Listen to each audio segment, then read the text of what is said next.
کسی نے پوچھا ہے کہ اس طریقے سے پوسٹ بنا کر شیئر کرنا کیسا ہے؟ دیکھیں، اچھی طریقے سے یاد رکھیں کہ ملک الموت علیہ السلام ایک فرشتے ہیں، ان کو عزرائیل علیہ السلام بھی کہتے ہیں، اور یہ اللہ تبارک و تعالیٰ کے حکم سے تشریف لاتے ہیں، اور آپ کو خود یہ قدرت و اختیار حاصل نہیں کہ آپ کسی کو مہلت دیں۔ ہاں، اگر اللہ تبارک و تعالیٰ کسی کے لیے مہلت کا حکم دے تو وہ دے سکتے ہیں، ورنہ نہیں دے سکتے۔ اور یہ سامنے ظاہر ہو کر بھی اب روح قبض نہیں کرتے ہیں۔ پہلے شرعی دور میں، پچھلے نبیوں کے دور میں آپ ظاہری طور پر آ کر روح قبض کرتے تھے، لیکن موسیٰ علیہ السلام کے زمانے کے بعد سے اب پوشیدہ طور پر آتے ہیں۔ اس کی بھی ایک ہے کوئی اس کے ریزن، وہ موضوع کے مطابق نہیں، اس لیے میں چھوڑ رہا ہوں۔ تو اب یہ ملک الموت علیہ السلام کو پھر ایک تو سامنے بنانا، پھر وہ کہنا اس کا کہ تھوڑا ٹھہر جاؤ میں گیم کھیل رہا ہوں، اور وہ ساتھ بیٹھ جائیں، اس میں بہت ہی زیادہ بڑی بے ادبی ہے ایک فرشتے کی۔ اس کو ہنسی مذاق بنا لیا، ٹھٹا بنا لیا، اور مطلب ایسا ظاہر کیا کہ معاذ اللہ فرشتہ بھی اس کا گیم کا نام سن کر بیٹھ گیا۔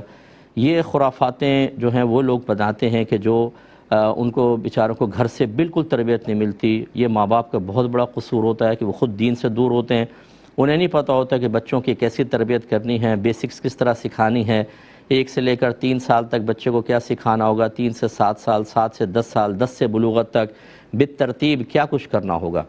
تربیت کا مطلب ہوتا ہے تبلیغ الشیء الی کمالہ شیئا فشیئا، کسی شے کو درجہ کمال تک پہنچانا آہستہ آہستہ، یہ ہے تربیت۔ ہم درجہ کمال تک کہاں پہنچاتے ہیں؟ نہ ہمیں اس کا نقص پتہ ہے، نہ اس کا کمال معلوم۔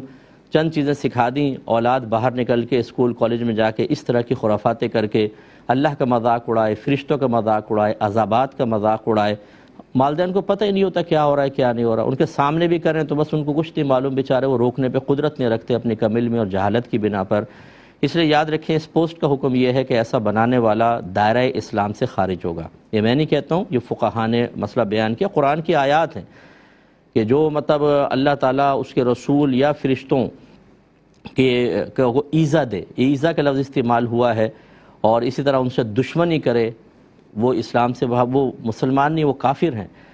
مفہوم آیات کے جو میں آپ کو بتا رہا ہوں، اسی طرح حدیث کے اندر سرکار صلی اللہ علیہ وسلم نے بیان فرمایا۔ لہذا خلاصہ کلام یہ ہے کہ ایسا شخص دائرہ اسلام سے خارج ہوگا، اس کو تجدید ایمان کرنا چاہیے، تجدید نکاح۔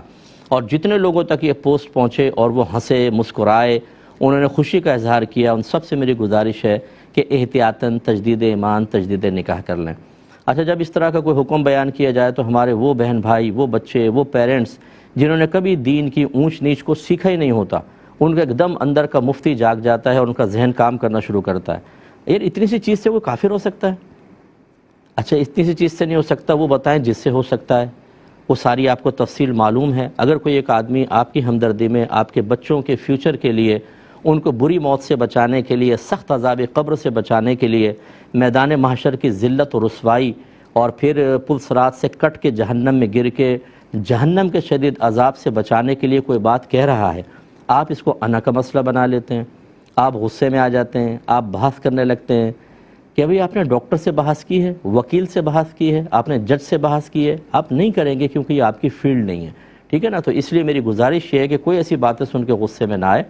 ہمیں کوئی شوق نہیں ہے، آپ میرا ویسے آپ مجھے تقریباً یہ میرا 19 سال کمپلیٹ ہو جائیں گے کمنگ مارچ میں۔ ہم نے شدت کے ساتھ میں بیان کرتا ہی نہیں ہوں کہ یہ کافر، فلاں مشرک، فلاں بدعتی، پولائٹلی، لیکن جو حکم ہے شریعت کا وہ تو آپ کے سامنے بیان کیا جائے گا۔ آپ اس پر بھی ایک معتدل عالم یا کوئی بھی، میرے علاوہ بھی کوئی معتدل علماء کے کلام پر بھی اس طرح کے کمنٹس پاس کر کے کیا کریں گے؟ کیا فائدہ ہوگا بتائیں؟